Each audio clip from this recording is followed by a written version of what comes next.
Normálne. Ktorá manželka dnes miluje svojho manžela. Nie, ctihodný oče, to, že ho nemiluje, to je len začiatok.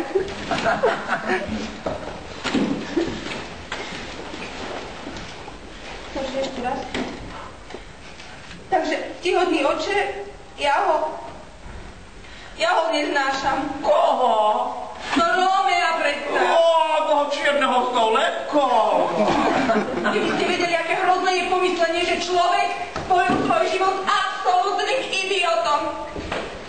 Ste schopní si to predstaviť? No tak čo to teda nie, dcera moja, nič podobné sa mi ešte predtým nestalo.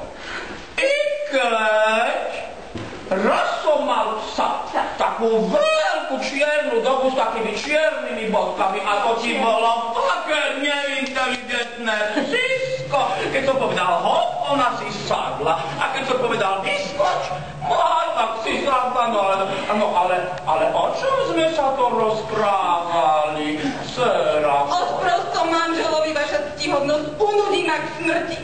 Ja vaša ctihodnosť, prosím vás, dali by ste preč tú ruku. No iskeže,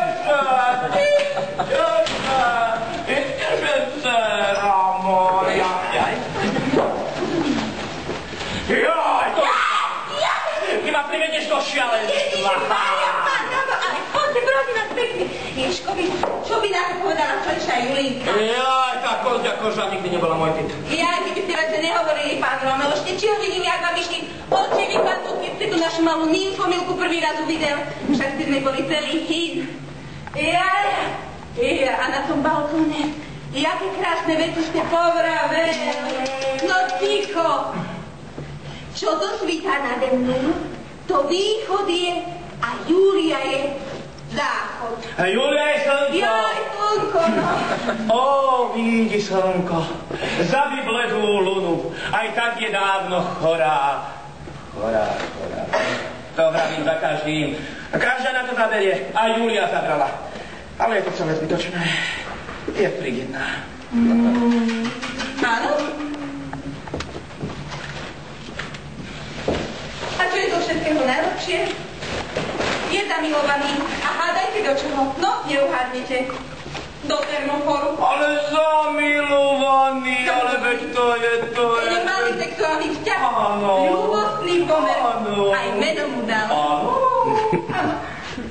Mona Linda. Ale Mona. Líza. Mona.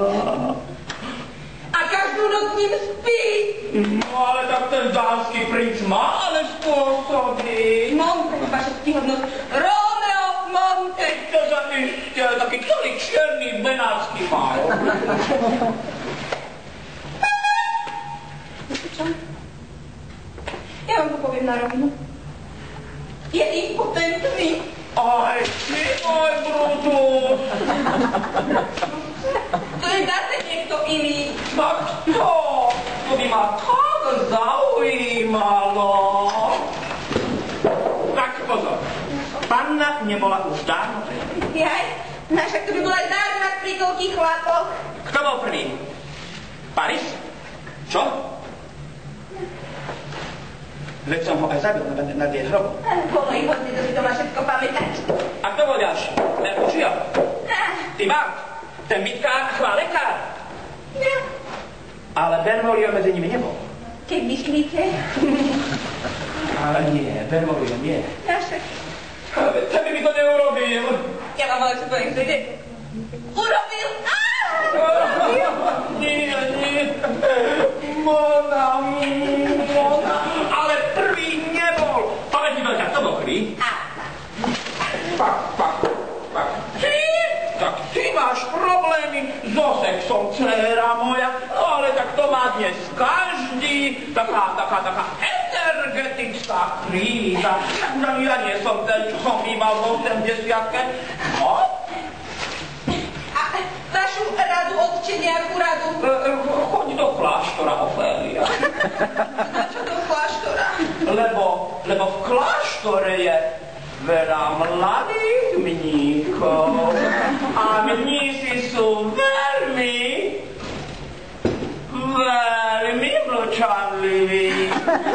Nomine Patri et Filii et to tretie meno mi nejako vyšlo.